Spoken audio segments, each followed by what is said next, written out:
The Return of Yahawashi, the sky began to bleed. It wasn't the gentle hues of a sunset, but something darker, something wrong.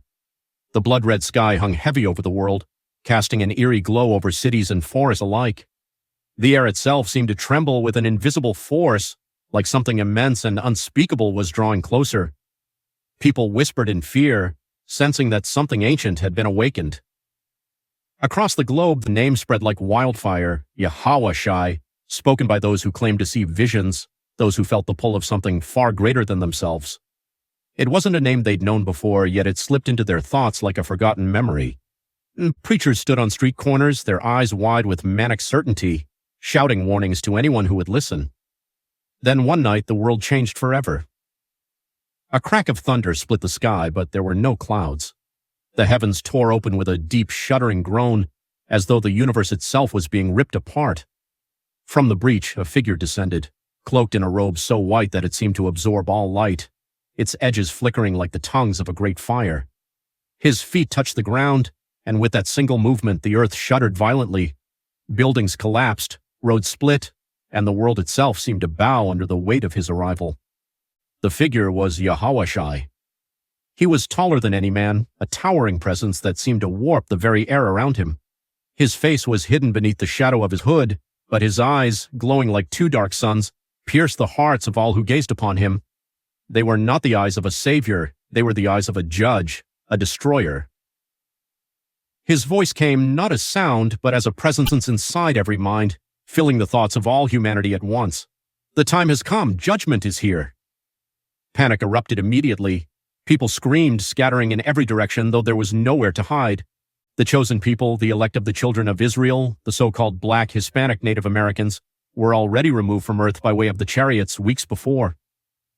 Cities burned as the earth ruptured. Skyscrapers toppled into the flames, and the sky, still bleeding red, began to rain fire. People cried out to their gods, pleading for mercy, but there was none to be found. Yahawashi moved by the chaos, his white robes trailing behind him like the winepress. Everywhere he walked, the world fractured, crumbling to dust beneath his feet. Those who had proclaimed themselves followers of faith fell before him, tears streaming down their faces, clutching crucifixes and holy books. "Lord, have mercy," they cried, their voices hoarse with desperation. "We believed in you." But Yahawashi's voice echoed back in their minds, cold and unforgiving.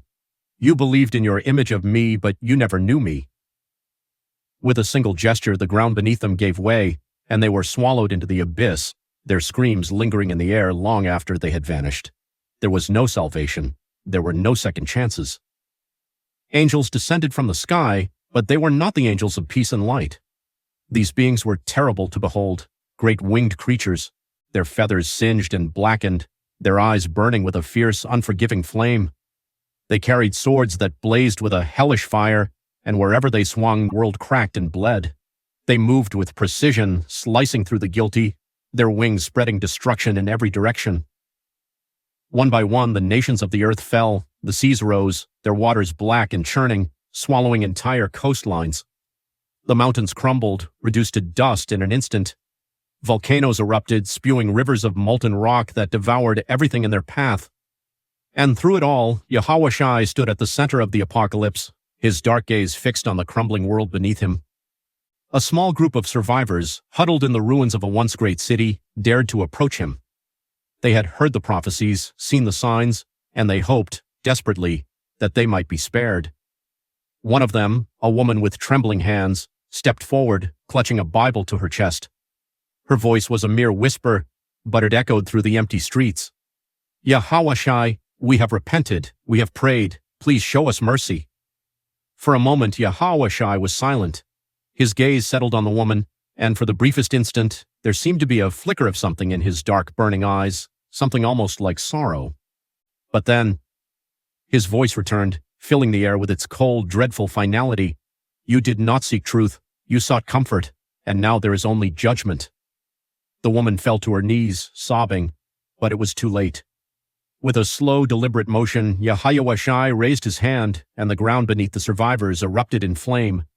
They were consumed in an instant, their cries swallowed by the fire.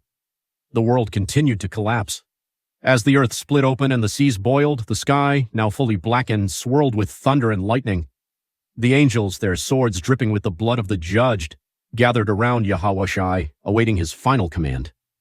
Their wings were tattered, their faces emotionless, their task nearing completion. Yahawashi looked upon what remained of the world, burning, crumbling, reduced to ash. The time of man had ended, the sins of the earth had been weighed and found wanting. All that was left was to end it. He raised both arms, his dark blood-filled robe billowing in the hot, sulphurous winds. The earth let out one final shuddering cry as the last pieces of it broke apart, tumbling into the abyss below. Cities, forests, oceans, all swallowed by the void. And then, with a final blinding flash of light, the world also known as Babylon the Great was gone. Yahawashi stood in the infinite darkness, the angels at his side. The universe was silent now, devoid of life, devoid of hope. Judgment had been delivered. The slate had been wiped clean. Without a word, Yahawashi turned and ascended into the blackness of the void, disappearing into the wound in the sky, which sealed behind him, leaving nothing but an eternal fire that was mentioned by the prophet Isaiah. The end had come, and there would be no beginning again for Esau. The true Israelites will now rule with him forever. The end.